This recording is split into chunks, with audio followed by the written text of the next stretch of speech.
It was 12:50 a.m. on August 9th, 2013, when a 26-year-old oil field worker dialed 911 from a remote stretch of Highway 277. He wasn't calling to report a mechanical failure. He was reporting a pursuit. "I'm in the middle of a field," he told the dispatcher. "There's one car here. A guy's chasing me." Within minutes, his panic escalated. He claimed he had just run into multiple people out there in the brush. 20 minutes later, the caller's truck abandoned. The doors were unlocked, the keys were gone, and there was no physical evidence of a struggle. He had vanished into a landscape where, even with thermal imaging, a human body can remain invisible for over a decade. What he said during that call would shape every search decision for the next 11 years. The audio itself is high noise, dominated by the wind and the rhythmic crunch of gravel underfoot. This wasn't a routine roadside emergency. He was reporting what he believed was a targeted pursuit. "There's one car here. A guy's chasing me through the woods." But as the minutes passed, he described a scene that officers would later struggle to verify when they arrived. When asked if he needs an ambulance, he doesn't hesitate. "No, I need the cops." Yet, when the deputy reached that abandoned silver pickup on Highway 277, the scene was empty. The keys, his Motorola Droid Razr Max, were missing. There were no obvious signs of a struggle, no clear secondary tire impressions in the dirt, and no visible blood at the scene. And yet, we know that within a short distance of this exact location, something had already gone critically wrong. This is a technical reconstruction of the hour Brandon Lawson disappeared, the physical realities of the search, and the forensic identification that finally provided resolution in 2024. The timeline of this case is built on specific distances and the mechanical limits of a vehicle. But what makes this sequence truly disturbing isn't just where Brandon eventually stopped. It's how quickly everything shifted the moment he reached that stretch of highway. Brandon Lawson was an oil field worker and a father living in San Angelo, Texas. On the evening of August 8th, he was involved in a heated dispute with his longtime partner, Ledessa Lofton. According to family statements, the argument was intense enough that Brandon decided he just needed to leave the house to cool off. His plan was to drive to his father's place in Crowley, a 3-hour trip north through some of the most isolated ranching areas in the state. Brandon pulled out of his driveway at approximately 11:54 p.m.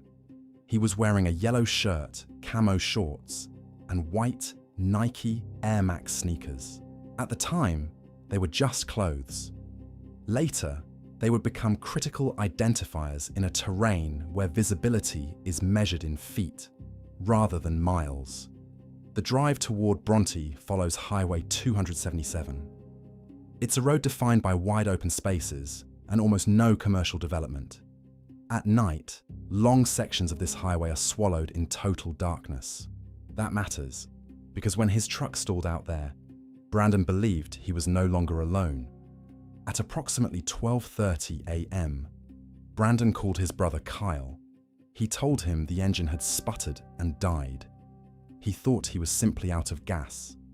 But within minutes of that call, Brandon was also contacting emergency services to describe a scene that didn't look anything like a routine breakdown. While Kyle was heading to a convenience store to buy a fuel can, Brandon was on the phone with 911, claiming he was being pursued. The distance from San Angelo to the site is roughly 35 miles. In a standard pickup, that's about a 40-minute drive at the speed limit. This confirms the vehicle gave out in one of the most sparsely populated, low-signal stretches of the entire route. It's a place where help takes a long time to arrive, and where visual reference points simply don't exist. There were no witnesses, no reports of other cars stopping. As far as the evidence shows, Brandon was completely alone on that road when a mechanical failure turned into a perceived threat. And from that moment on, every decision he made would only take him further away from the only source of help. The 911 recording is easily the most analysed piece of evidence in this case. For many of us, it's the only time we actually hear Brandon's state of mind directly, the last moment of real-time observation before everything becomes a reconstruction. To try and make sense of the scene, analysts have spent years dissecting that 4-minute exchange. But what they found hasn't led to a single, clear answer. The audio is buried under heavy wind interference and a high-frequency hiss, the kind of distortion you'd expect from a weak cell signal in the middle of nowhere in 2013. These layers of noise make it incredibly difficult to tell if Brandon was describing a real physical threat or reacting to something he believed was unfolding around him in the dark. When you run this audio through noise reduction software, specific background sounds start to emerge, and each one just raises more questions. First, there's the rhythmic thumping. It's a dull, repetitive sound. Some people hear Brandon running on asphalt. Others think it sounds more like a nearby diesel engine, mechanical noise, or even someone moving around an open truck door. If there was another vehicle there, it explains why Brandon ran. But to this day, no one can say for sure what that sound was. Then, there's the metallic clack. You can hear what sounds like a door slamming or a heavy latch engaging. Right after that, Brandon's breathing gets noticeably more strained. Was that him moving? Was it someone else? Or just an unrelated mechanical noise? We simply don't know. And then, there are the background voices. Official investigators haven't confirmed a second speaker, but many independent reviewers swear they hear a faint voice in the distance. If someone else was out there, it changes everything. It turns a missing person case into a crime scene. But again, interpretations vary. It could be a shouted command, or it could just be radio bleeding and environmental static. Even the transcript itself is a battleground. Because the signal was so weak, people hear different things. In one version, Brandon says, "I accidentally ran into him." In another, he's saying, "I'm in the woods." He mentions the first guy and uses the phrase 1 and 2. It sounds like he's trying to count or track movement around him. If Brandon was tracking multiple people in the darkness, it makes sense why he wouldn't stay near his truck. When the dispatcher tells him to stay on the line, you can hear his breathing. It's shallow and rapid. It's the sound of someone who is either exhausted, terrified, or both. At one point, he says, "I'm bleeding." He doesn't say how bad it is or where the blood is coming from. But this one detail changes the entire search. There was no blood found inside the truck, which means if he was hurt, it happened after he stepped out into the scrub. At approximately 1:19 a.m., Brandon's phone stopped transmitting. And from that second on, we lose his voice entirely. By approximately 1:10 a.m., Brandon's brother Kyle reached the scene with a gas can. Around that same time, a Coke County deputy arrived, responding to a report of a hazard vehicle partially blocking the road. This meant that within minutes of Brandon's final confirmed movements, both his family and law enforcement were standing at the exact spot where the truck had been left behind. What they didn't realize was how close he might have already been. While they were standing near the vehicle, Kyle's phone rang. It was Brandon. According to later accounts, Brandon was whispering. He told Kyle, "I'm right here. I can see you. I'm in the bushes. I'm bleeding." For a brief moment, the search wasn't a theory anymore. He was alive. He was nearby. And he was watching them. Kyle started searching the overgrowth with a high-powered flashlight, but he couldn't find him. You have to understand the West Texas terrain here. It's not a tall forest. It's dense mesquite and salt cedar. These shrubs form thick, interlocking clusters that just swallow light. At night, your depth perception is gone, and shadows create shapes that aren't there. Even with a strong light, A person staying low in that thicket could be just a few yards away and remain completely invisible. If Brandon was that close, he could likely hear their voices. Kyle stayed on the phone, begging Brandon to just move toward the flashing lights of the patrol car. On paper, this should have been the simplest part of the night. The lights were visible. The road was right there. Help had arrived, but Brandon's responses were erratic. He told Kyle he couldn't come out because they were still there. He didn't say who they were, and the deputy on the scene didn't report seeing any other people or vehicles in the area. At that point, the situation shifted. This wasn't just a missing driver anymore. It was something much harder to define. There's another layer to this. The deputy was reportedly unaware of that 12:50 a.m. 911 call. Based on the evidence, there was an assumption that Brandon might be intentionally hiding because of an outstanding, non-violent warrant. If that belief influenced the response, it might explain why the area wasn't treated like a crime scene right away. By 8:30 a.m., the truck was towed. By daylight, the roadside looked completely ordinary again. But somewhere, just beyond the reach of those headlights and flashlights, Brandon Lawson was still out there. The search for Brandon Lawson was essentially a struggle against the physical laws of the West Texas environment. For the teams on the ground, this wasn't just about covering distance. It was a race against the heat, the terrain, and a clock that was working against them from the very first hour. Following the disappearance, the Texas Rangers and local volunteers brought in tracking dogs to the last known coordinates of Brandon's cell phone pings. Now, tracking dogs are incredibly effective under the right conditions. But August 2013 was anything but ideal. Temperatures were hitting over 100 degrees. On the exposed ground, it gets even hotter. In that kind of heat, scent particles break down fast and blow away. A clear trail at dawn can completely vanish by noon. If Brandon was moving through that scrub during the night, the window to track him was likely extremely narrow. The teams also used aerial support, infrared and thermal imaging. On paper, this technology should make a human body stand out like a beacon. But in practice, the landscape fights back. The rocks, the soil, and the brush soak up the Texas sun all day and hold that heat long after dark.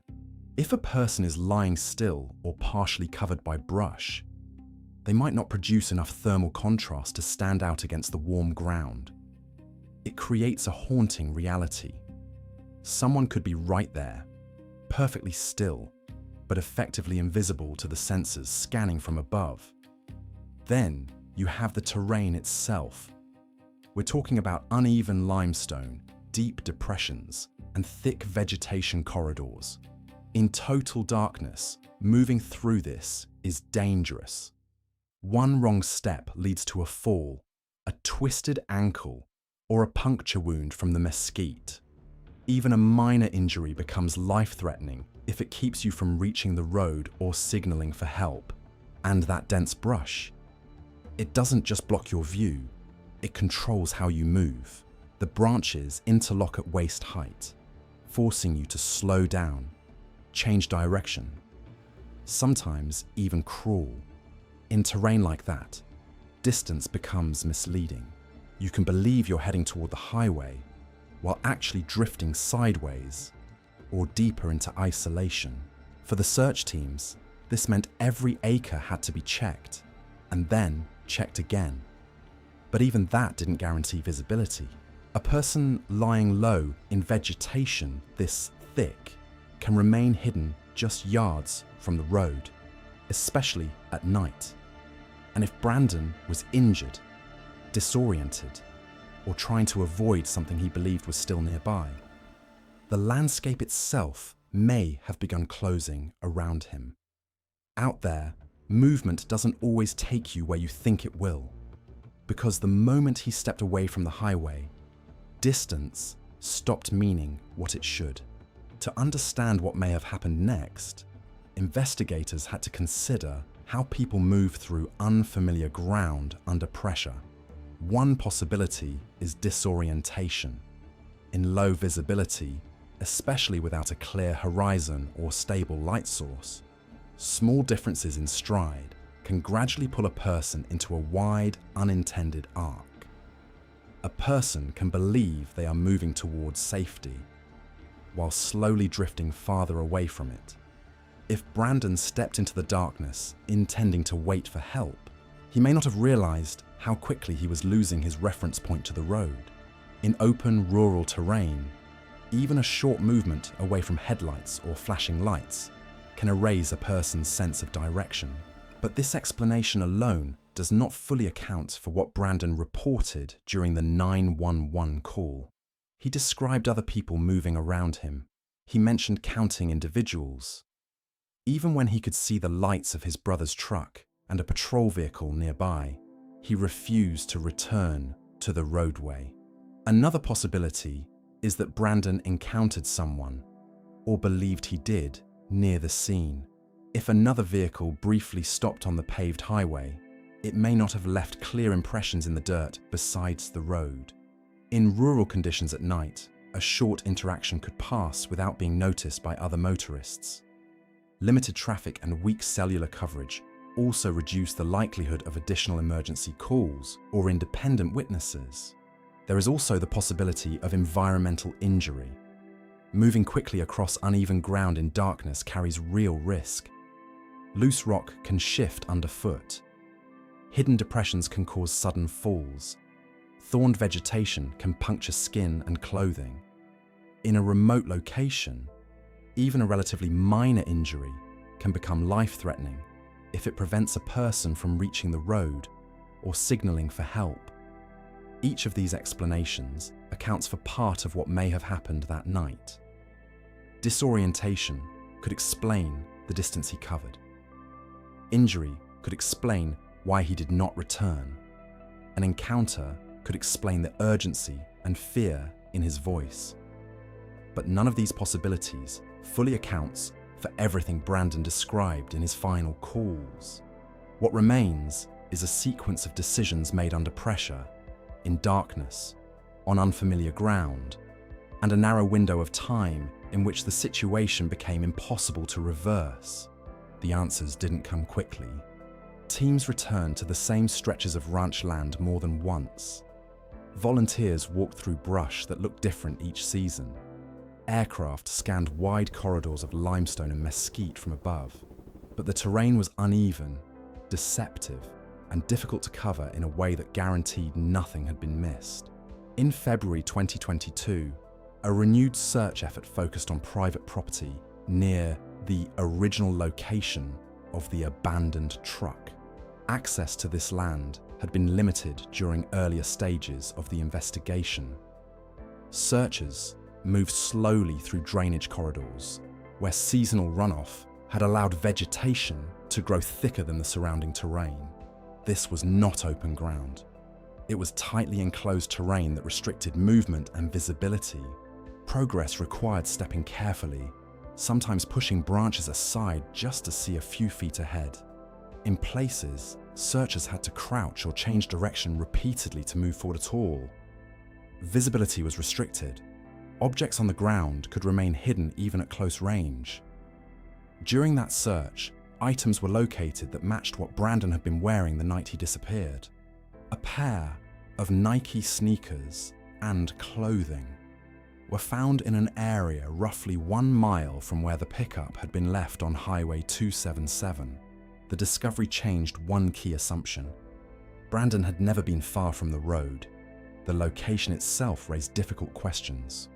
Portions of this region had been searched before, yet the density of the vegetation meant that even a thorough search could leave small pockets unexamined. Wind, animal movement, and seasonal growth can gradually alter how the ground appears over time. A searcher can pass within a short distance of an object without recognizing what is there. From a physical standpoint, the position of the remains was consistent with the possibility that Brandon had moved in a wide, disoriented path after leaving the roadway.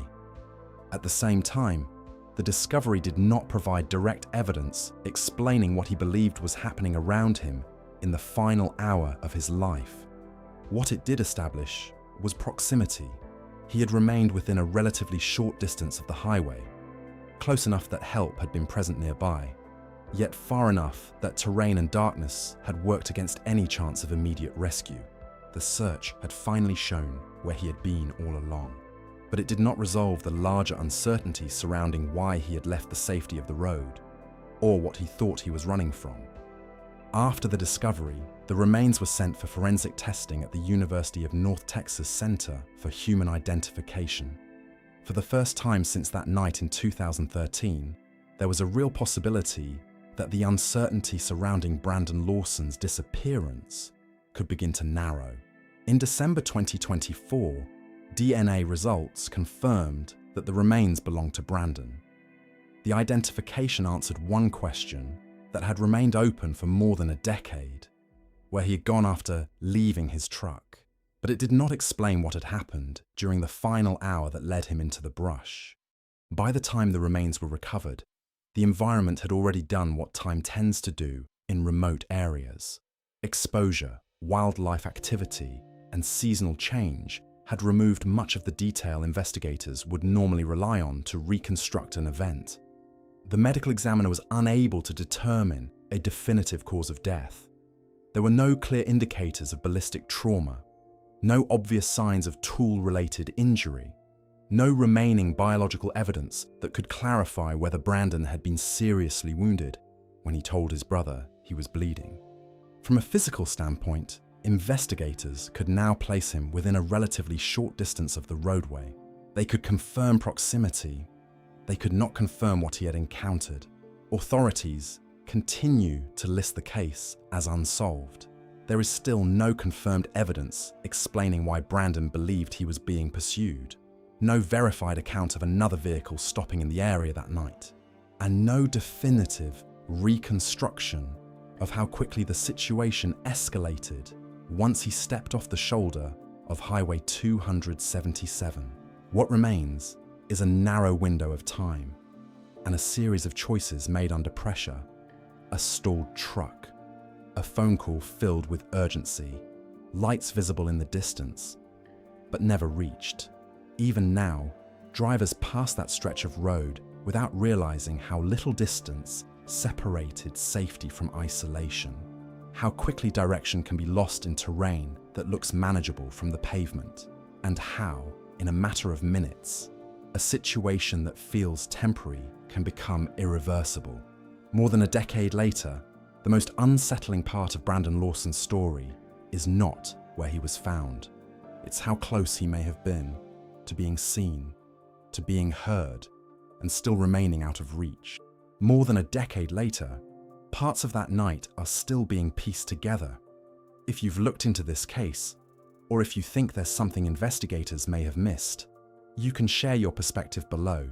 Sometimes the unanswered details only move forward when more people keep asking the same questions. Some answers are still out there,